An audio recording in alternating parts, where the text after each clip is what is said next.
നിങ്ങളുടെ സ്വഭാവമാണ് നിങ്ങൾക്ക് ഭംഗി നൽകുന്നത്. ഏറ്റവും വലിയ സൗഭാഗ്യം എന്തെന്നാൽ നിറഞ്ഞു കവിഞ്ഞ സൗന്ദര്യമോ സമ്പാദ്യമോ അല്ല, മനസമാധാനം നിറഞ്ഞ ജീവിതമാണ്. ജീവിതം ഒരു കണ്ണാടി പോലെയാണ്.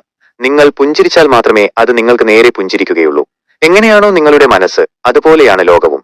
നിങ്ങളുടെ ലോകം നിങ്ങളുടെ കണ്ണാടിയാണ്. നമ്മുടെ ചിന്തകളാണ് നമുക്ക് ചുറ്റുമുള്ള ലോകം സൃഷ്ടിക്കുന്നത്. സമാധാനം ഒരു പുഞ്ചിരിയിൽ തുടങ്ങുന്നു. ഒരു ചിരി കൊണ്ടൊന്നും നഷ്ടപ്പെടാനില്ല, പക്ഷെ പലതും നേടാനുണ്ട്. കേൾക്കാൻ തയ്യാറായാൽ തീരാത്ത പരിഭവങ്ങളില്ല. ഒരു ചെറു പുഞ്ചിരിയിൽ തീരാത്ത പിണക്കങ്ങളുമില്ല. നിശബ്ദതയും പുഞ്ചിരിയും രണ്ട് ശക്തമായ കാര്യങ്ങളാണ്. പല പ്രശ്നങ്ങളും പരിഹരിക്കാനുള്ള വഴിയാണ് പുഞ്ചിരി. ഒരു വാക്കായാലും ഒരു ചിരിയായാലും പിന്നീടാകട്ടെ എന്ന് കരുതി ഒരിക്കലും മാറ്റിവെക്കരുത്. പിന്നീട് കൊടുക്കുവാൻ നമ്മളോ വാങ്ങാൻ അവരോ ഉണ്ടാകണമെന്നില്ല. നല്ല കർമ്മം എന്നാൽ മറ്റൊരാളുടെ മനസ്സിൽ സന്തോഷമുണ്ടാകുന്നതാണ്. അത് ഒരു പുഞ്ചിരി കൊണ്ടാണെങ്കിൽ പോലും. പണത്തിന്റെയും സന്തോഷത്തിന്റെയും കാര്യം വരുമ്പോൾ ഓർക്കുക, ആദ്യം നിങ്ങൾക്ക് ആവശ്യമുള്ളത് എന്താണോ അത് മറ്റുള്ളവർക്ക് നൽകുക. അത് നിങ്ങൾക്ക് പല മടങ്ങ് തിരിച്ചു കിട്ടും.